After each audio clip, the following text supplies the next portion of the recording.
एक गांव में एक किसान रहता था। उसके 4 बेटे थे। किसान मेहनती था, लेकिन उसके चारों बेटे आलसी थे। किसान न उन्हें समझाया करता पर उनमें कोई असर नहीं होता। किसान जब बूढ़ा हो गया और उसे लगने लगा कि अब उसके कुछ ही दिन बच गए हैं, तो उसने अपने चारों बेटों को बुलाया और उनसे कहा, सुनो बेटों, अब मैं कुछ ही दिन का मेहमान हूँ। मरने के पहले तुम्हें एक राज की बात बताना चाहता हूँ। चारों बेटे ध्यान से सुनने लगे। किसान ने आगे कहा, अपने खेत में अपार धन गड़ा हुआ है। मेरे मरने के बाद तुम खेत को गहराई तक खोदना। तुम्हें धन मिल जाएगा। तुम लोग आराम का जीवन बिताना। चारों बेटे खुश हो गए। उन्हें लगा कि अब उन्हें सारी जिंदगी काम नहीं करना पड़ेगा। कुछ दिनों बाद किसान की मृत्यु हो गई। उसका अंतिम संस्कार करने के बाद चारों बेटे खेत में जाकर खुदाई करने लगे।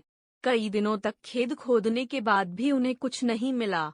उन्हें अपने पिता पर बहुत गुस्सा आया, लेकिन उन्होंने सोचा कि जब खेत तक खुद ही गया है, तो यहाँ धान बो देते हैं। उन्होंने खेत में धान बो दिया। कुछ माह बाद खेत धान से लहलहा उठा। धान बेचकर उन्होंने अच्छा खासा धन कमा लिया। उस दिन उन्हें अपनी पिता की बात का अर्थ समझ आया कि उनके खेत में अपार धन छुपा है, बस उन्हें मेहनत करने की जरूरत है।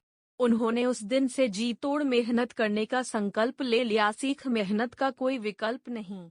आलस छोड़ो।